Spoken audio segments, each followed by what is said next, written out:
What's up? Welcome to Wine School. I'm Mike. With me as always, Eric. We got Brandon, Brad, and Tony. Hey guys. Hey, what's up? What's up, guys? We're about to drink some pink fruity wine. Yeah. Pencil 5 guys. So And your shirt too.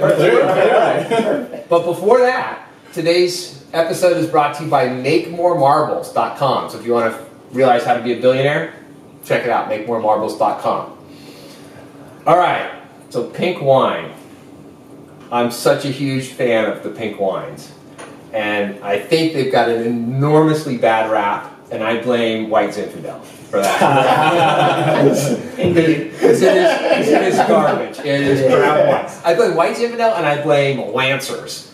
Which was the other, that was the Behringer White Zinfandel of the 70s. It was just this crap pink wine. And what people don't realize, I think, is that rosés or rosados or whatever you want to call them wherever you are in the world can be just magnificent wines. So we've assembled a great lineup here we're going to drink. But before that, we should talk a little bit about why there's pink wine or how there's pink wine. And there's a couple different methods of growing or making pink wine. The easiest one is to take white wine and red wine and mix them together. Makes a lot of sense. Now it's pink. Yeah, it's a blend. Or you can even make it in the field where you're growing red grapes and white grapes in the same field and you just pick it all together and smash it. So that's an option too. But what most people don't realize is that red grapes, with almost 99% of the time, have white juice inside of them. Right. Yes. Which is why, like, if you get champagne, most of what is made in champagne is made out of red grapes, but the wine is very clear. They press the grapes, the juice off the skins very, very quickly. So there's a couple different ways that you can make rosés with that process. One way is called the saignee method. Am I saying that right? Saignee? Yes, saignee. Saignee. Nailed it. I'm the rosé expert here. If I need anyone to talk about pink wine, Tony's my go-to. And it's okay. I love pink, so. Jesus Christ. I mean, honestly, gentlemen, who doesn't love pink? Let me just say. All right, moving on. So what they do is you take red wine and you're starting to make it. You crush all the grapes and you get it in the vat and it's all ready to go. And you want the grapes to be a little darker. You want the wine to be a little darker. So you go down and you bleed off a little bit of the juice that's in there. Okay. And it comes out and what's left in the tank is darker. Right. So May I say, the actual device is called the saignee. So it's like this big sieve with the hose attached to it. which I think means blood, right? Or bleeding? Yes, bleeding. Bleeding. So they call that like the bleeder. Okay. So you stick it in the vat and you suck out all the blood. And the purpose of it was not to make pink wine. The purpose was to concentrate the color. and make it better red wine. But then, like, what do we do with what's left over? Well, hey, Yes, drink yourself to some soccer silver wine. Exactly. And so what they found was like, hey, this stuff is actually pretty good. So that's one decent method. So the other method is where you go to make red wine, you pick the red grapes, you smush it, you get it in the vat, and you let it sit for about 12 hours, and then you get it off, and you go and you make your wine with it. Right. But what I've been finding, and I've been drinking more and more rosés lately, is they're just awesome. They're super versatile. They go great with food. You can make cocktails with them. And they're just such an easy drinking wine. And if you get away from like the white zins, which are just complete bullshit, they're actually really delightful wines. So we've assembled a lineup here, and of these, we've got one that's a blend, like mixing red and whites together. We've got a saignee method. And Brandon, you were kind enough to bring one that I know absolutely nothing about. So you're going to explain it in detail when we get to it. All right. E, you want to just walk us through what Do you want to taste it or do you want to? Yeah, shit, let's taste. Okay, let's taste. Starting with the left? All right. Start with the left. Today's episode, much in the spirit of Sesame Street, is brought to you by the color pink. And also the singer pink. And the store pink. And the store pink. That's Victoria's Chateau Secret. Peyrassol. Yeah. A little Provence. I like that. That's pretty solid. Yep. That's some nice, intense acidity. I love it. It's really clean, clear wine. It's like very crisp. All right. I think there's a fallacy that pink wines tend to be sweet, but they're No, this is dry. They're not. Yeah, very dry. Very acidic. Yeah. Oh, wait till you get to the Italian one. Jeez, some acid on it. That's only 12.5 alcohol too. That's like perfect. Oh, this is a New York wine. Perfect for pink wine. Yeah, we'll talk more about that for sure. Yeah. All right. Are we going on to the Italian one here? Next. Yeah, the All Italian right, one's numero got the, dos. I think Man, if we only had a water that cleansed our palates in between these two. I know. Tap water? Yeah, seriously, right? What kind of water would you Well, prefer? yeah, I think it's number two. Yeah. All right. I'll start talking about the wines while you finish your tasting here. perfect. Oh, So first wine here is a Chateau Peyrassol, which actually has a pretty long and interesting history.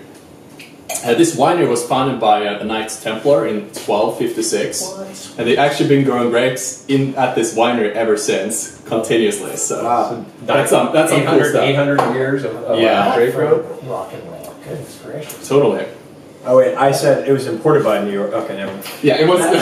New York was not quite right back then. Okay, sorry for the confusion, folks. Yeah, the next wine is actually a family vineyard in Italy, and these guys nowadays are actually operating on a photovoltaic system, and they're trying to go fully sustainable. Oh.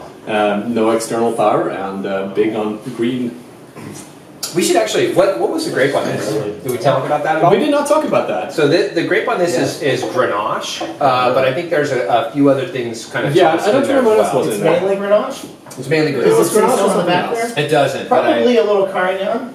I would think maybe some Some could Mourvèdre. be maybe a little Mourvèdre Yeah. or a little Grenache Gris. It's pretty sophisticated. It's very nice. That's my favorite All right. so far. Sorry, cut you off. No, it's all right. So what's the grape on this one? That is an awesome question. Chiaretto. Is that why I said Chiaretto on the That's why it bottom? says Chiaretto. I have no Is idea. I really don't think that's a grape.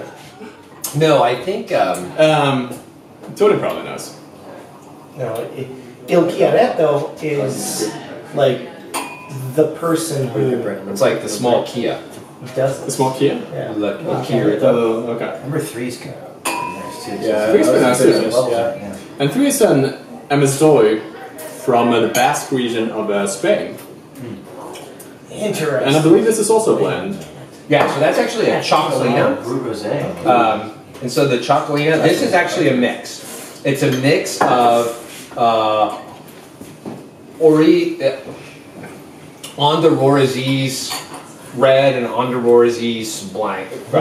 I don't remember exactly. It's Yeah. some indigenous local to So this is a Txakolina. mixture of white and red. Yeah, Yeah, so okay. they actually, and they put it together, and it's got a little bit of fizz in it. Yeah. Yeah, it's So good. this still Andariva. qualifies as a DO wine. Interesting. Gets its Txakolina. Oh, I got So, you. you know, And yeah, so Brandon brought this one, and this is high in alcohol, 14.9%. that's how we do it. In Malibu. Malibu. Yeah, right on. And it's a Cab Sav. Yeah, this is actually just a single producer, a friend of mine, who just planted about 3 years ago 40 acres of vines, and this is one of his first yields. He actually the fruit comes from Malibu, but the wine was actually made in Paso Robles, Huh. and it's a Cabernet Sauvignon rosé. And Nice. It's pretty nice. Pretty good, yeah. Do you know his production method? If he uses saignee or if he's I think he uses the second method, not the same. He just method, lets it but sit on he the lets it sit. skins. Yeah, he lets it sit on the Okay. skins and then for a Press short it period of off. time and then press it. Exactly. Yeah. Cab Sav, Rosé. Good stuff. Okay, so I know what I like. Yeah. I got mine. Where are you, T? I'm on the Italian. Wow. It's a tough one for me. You're between I'm between 2 and 3. 2 and Give 3. me Yeah. 2 and 3. You got to make a decision, Give me- man. I'm gonna go with 3 then if I gotta make a decision. Oh, Alright, the two and Val a half. region. All right. Mix them together. Where are you at, Brandon? You're still drinking? What is he gonna go with this for? He's gonna go through and do another, check another. All right. 4 or 5. I'm actually going to go with the Spanish one. Alright. Okay, Nice. so you went Spanish. You went Spanish. Yep. You went. France. I went France. Italy? Italy. God, we were Alright. all over the map. on that. Yeah, no consensus. It's a very global wine tasting. No, as always, we're educating the customer. Absolutely. Narrowing down the choice to watch And wine. that's the great thing. That's why the wonderful part of having so many wines is that you have something for everybody, right? And Oh, there's something for I tell you what, though, I everybody. like every single one of these. Oh, they're all Yeah. good. For Yeah. different Why would you reasons, send yeah. any one of them back? No, definitely No. not. Absolutely. Every Drink single it. one of these I thought was solid, and I struggled actually. I was between 1 and 2, and I Yeah, they're all really I good. think if I had maybe, because I bounced from 2 to 3 really fast, I think if I had sat on that a little bit more, that might have I thought this was a little too lean for me, even though, I mean, I know what it is. It's like so pale, and it's like, this is Provence rosé to the nth degree. This was a little too fat for me, a little too much alcohol. Yeah. This was A little too just fizz. maybe just not enough experience with it. Yeah. So I went with the Italian. No, I agree. I think the Italian was my second choice. It has a lot of complexity to it. No, it's Really great point. When you go back to this after the lineup, it's actually really pretty It's good. really awesome. Yeah, okay. Anyways, Yeah. we did Maybe well that's with all the that. thing. Yeah. So I mean, if that was like chilled down really Oh, just have cool, like that. even like, you know You what I can mean? really taste the Crusaders that made it. you can really taste the Templar. Yeah. That's the coolest thing. Knights Templar? 8 ton of year, see that? Right? Yeah, that's wild. That's really good. There's actually French wine's really good. a lot of there's a lot of That is- older beers too, like 1,000-year-old. Spanish wine's just a little different. Rye, too. It's like, Yeah. No, Anyway. I really enjoy it. Good stuff. Like I said, I wouldn't send back any of these. All these are Fantastic. fantastic. Yeah, All great these wines. So are we'll great. hang out to drink rosé the rest of the year. I'm telling you, I'm into it. I'm Yeah. into it. I got no ego in this thing. Guys not in with rosé. Yeah. Guys night in with rosé. Some popcorn and Salud. Cheers. 30 seconds of craziness coming at you. 30 seconds of smooth jazz. Wow.